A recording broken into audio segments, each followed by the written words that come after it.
Alright, Mikato1 asks, considering Silent Hill, what did you think of Homecoming?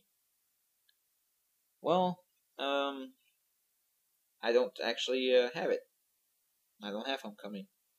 Because I was under the impression for a long time that it was 360 and PS3 only.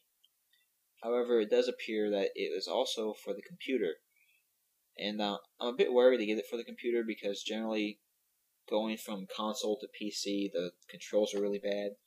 I think Alone in the Dark is evidence enough of that. But I really like the Silent Hill series. I know I gave Silent Hill 4 a lot of crap. I think I made a video for it that I removed. At least I hope I removed. I think I did.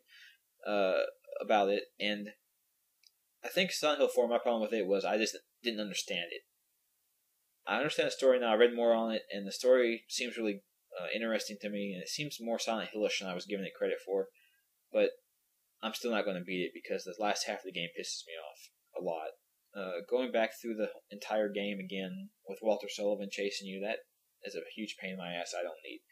But the Silent Hill series I really enjoy, so I think I would like Homecoming. Now, I know Homecoming has caught a lot of flack because of how it controls, pretty much. And I think what's happening to Silent Hill Homecoming is the exact same thing that happened to Resident Evil 4. Resident Evil 4 got a lot of flack when it came out, too, and mainly from the purists of the series. I'll call them that, purists, yes. They can also be called assholes. What happened was... Nah, I'm joking. I don't know. What happened to it was Resident Evil 4 came out. People bought it. Resident Evil 4 is not a Resident Evil game in the strictest sense of the term, because while it does have to do with the zombie infestation, if you want to still call them zombies, and it still has Leon Kennedy from the old games, and it's still in the same setting, it's not like a lot like other Resident Evil games. The combat's very different.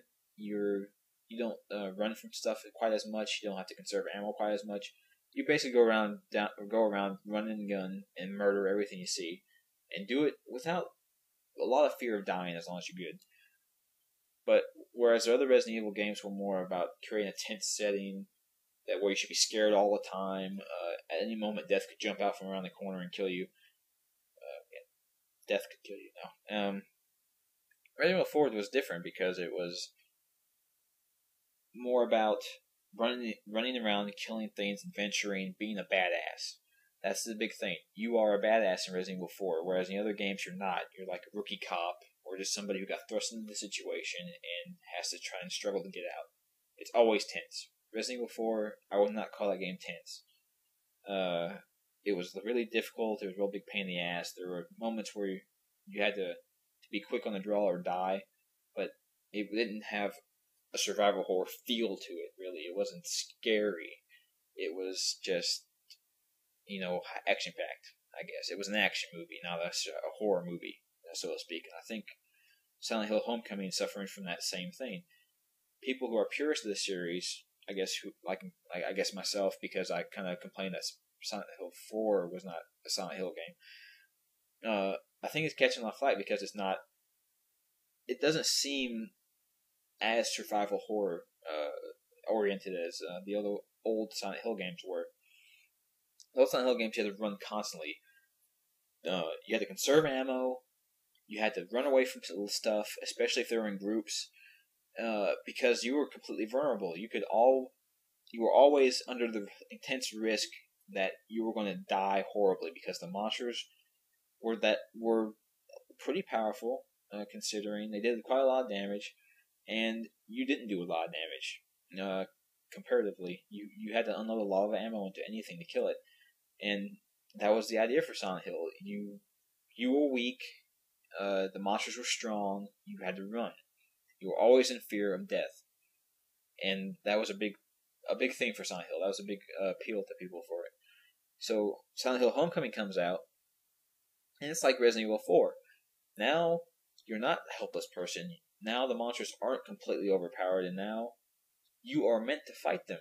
and you are well equipped to fight them. So you're running around, and when you see a monster, you don't think, "Oh shit, I have to run." You're now thinking, "Oh great, I get to kill something," which is, I guess, is not the way the old Silent Hill games went.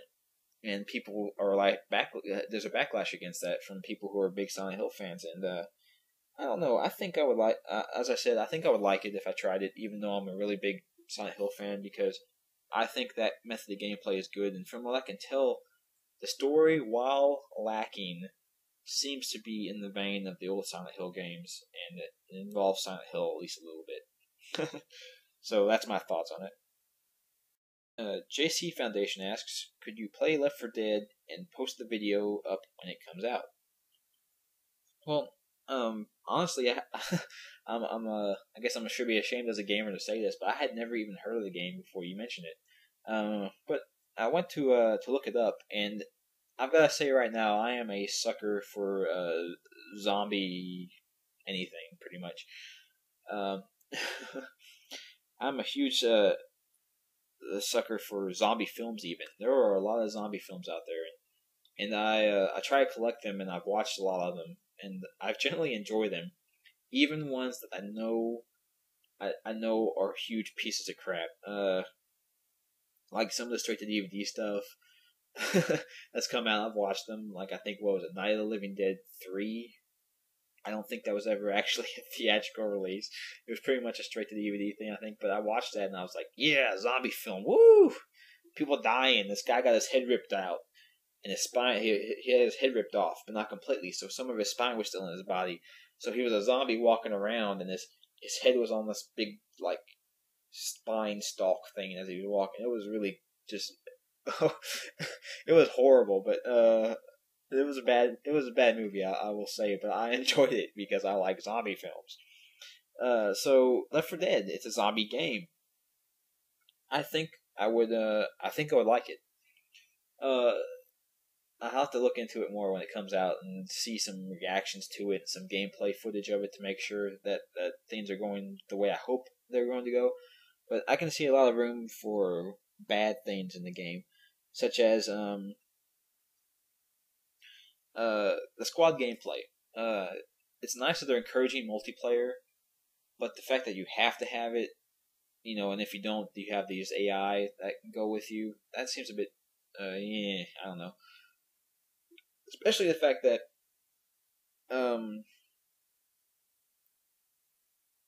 in general, computer AI is very stupid. Even the really advanced stuff that they have out already, it's really dumb. And I don't know that I like depending on really dumb AI to get through a mission. That seems, I don't know. I don't know if I care for that too much. But we'll have to see how it goes. And if you're definitely playing with 3 other people, I can see that game being really awesome. Especially if you're all on an event talking to one another, that'd be great. But it's a dependence on that being the case that makes me a little bit worried about buying the game. Leon8879 asks, what's your favorite type of video game monster? Well, I just did that. I just answered that. Zombies. So, there you go. Zombies. He also asks, what is the scariest game you ever played, and what scene scared you the most? Alright, scary games. I've obviously played a lot of scary games, just from the list of games I've played so far online, and that's not even a fraction of all the survival horror games I have, or other various kinds of horror games. And I couldn't think of a scariest moment or a scariest game for a long time. And then I've been playing through Call of Cthulhu again to make the videos, and I remembered some stuff that happens later in the game, and I'll have to go with the beginning portion of Call of Cthulhu: Dark Corners of the Earth. After you get a weapon, the game isn't as scary. They still have scary moments in it, but especially at the beginning when you have no weapon, they do a very good job of making the game actually scary. And specifically, which is something that will be up sometime around this video, is the sewer level. The sewer level is very bad. it's genuinely creepy and scary as you're playing through it. But the scariest moment in that game is later on. I'm not going to spoil it, but it's one of the flashbacks to the hospital, the mental hospital that Jack was in. That one, I'll tell you in the videos whenever I get to it. But one of the flashbacks in there is very very scary.